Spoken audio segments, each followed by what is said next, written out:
Prima scholars, this video is for you. Welcome to my art history video, and today we are going to talk about this painting by Pablo Picasso. I'm going to show you more about that in a minute. But first, I want to review our warm and cool color chant. So get your hands ready for the actions and get ready to repeat after me. Ahem. The warm colors are rocket red, flame orange, sunshine yellow. The cool colors are lakeside blue, vroom vroom, mow the grass green, and Vikings purple. All right, so hopefully you are starting to learn those warm and cool colors so that we can use them in our artwork. Now I am going to focus on this painting. I told you it was by Pablo Picasso, who was a really famous painter. So let's memorize the name of it and then I'll show you some more information about Mr. Picasso. So this is called Les Gourmet. Gourmet is a French word that means lover of food. So let's try saying the name and the painter. Ahem. Les Gourmet was painted by Pablo Picasso. All right, one more time. Les Gourmet was painted by Pablo Picasso. All right, now I'm going to show you some things on my computer about Picasso. Here we go. Here is a photograph of Pablo Picasso.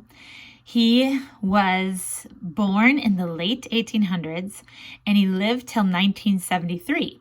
So we do have a photograph of him and you can see one of his paintings in the background. Okay, some information about him when he was a child. He was born in Spain. What country? Spain, yep, in 1881. He was the son of an art teacher, so his dad was also an artist. By the time he was 12, he had mastered his drawing skills. In fact, these are a couple of his very first works, his first paintings. And as you can see, he was really good at painting realistically. Like this painting right here looks almost like a photograph. It's so realistic. I think it's important sometimes to realize that Picasso was very capable of painting things to look like reality, because sometimes we think when we look at modern artists that maybe they didn't have that skill, but Picasso definitely had that skill. So he had a friend, and his friend's name was Carlos Casagemas, and they went to Paris in 1898. So they moved away from Spain, went to Paris. Paris is in France, and it's like the center of the art movement. So they thought they would really have a good time there and learn more about art. So they went there, but then not long after that, his friend passed away, and Picasso got really sad. He was devastated by the death of his friend, and the mood of his paintings showed his sad feelings. So this was called Picasso's Blue Period. It was from 1901 to 1904. And as we learned in class, the color blue can give you kind of a cold feeling. It can also sometimes give you a bit of a sad feeling. So you can tell here that Picasso was in a sad kind of mood. Here's a couple more paintings from the Blue Period. The people in his paintings look kind of cold and hungry and sad.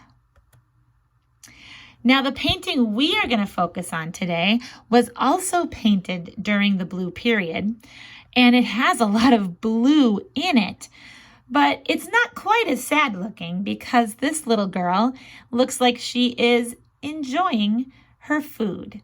This is the painting called Le Gourmet. So we can see some cool colors here. We can see the white, which can be kind of a cool color, and the blues that are all in the shading. You can see that even though her dress looks like it might be white, Picasso used blue to shade in all the shadows, so it looks blue. There's blue back here. Do you see any warm colors? Warm colors, remember, are like reds, orange, and yellows, or even pink. Let's see if we can find any. What color do you see on her cheeks? Do you see a pink color on her cheek? And her hair is kind of yellow too, isn't it? And this little piece of bread down here has a little yellow tone. And the wall in the background looks a little yellow. So there are a couple places where we can see a couple warm colors. So I'm glad her cheeks are pink because it makes me feel like she's not cold. Maybe she's nice and cozy and warm. All right, now, the other thing I want you to notice about this painting is, can you see brush strokes? Like when you use paint with a paint brush, sometimes if you put the paint on nice and thick, you can see where the brush strokes are. And sometimes that looks amazing in paintings. So let's see. I'm going to go a little closer. Can you see, especially down here, the individual brush strokes that Picasso used? Can you see the little lines of blue and the little lines of white? Yeah. That also gives it an impressionistic feeling, a feeling where maybe Picasso was playing with the light and the shadows and having us see something that looks real, but it doesn't look like a photograph. Like we know Picasso could paint things to look exactly real, but that's not what he chose to do here. We can see that he chose to use the paintbrush strokes to make it look like a stylized painting, like an impressionistic painting. So we are going to use some brush strokes like that in our next project. So I want you to keep that in mind. Okay, the last thing I want to show you is that after Picasso's blue period, he started painting in warmer colors, and that was called the rose period. And that was a couple years after he started to feel kind of better and have some hope and joy in his life. He took interest in the world of circus performers and actors, and he started painting them. So here's a couple pictures that use those warm red and orange colors. Acrobats and clowns often became his subjects for the rose period. So just take a look at some of the warmer colors here. Here's a couple more. And these paintings just feel happier and warmer. This one here and this one here. So Picasso would go on after the rose period to have many other styles in his painting. He did cubism and he did surrealism. That's all things we will save for another day. But I wanted you to know that Pablo Picasso was an amazing artist who was always coming up with a new way to paint. And we are going to paint this week. So I hope you will check out the project if you are a full-time distance learner. Otherwise, if you're a hybrid student, I will see you in art class and we will start working on our paintings there. All right, thanks for checking out the art history video. Bye-bye.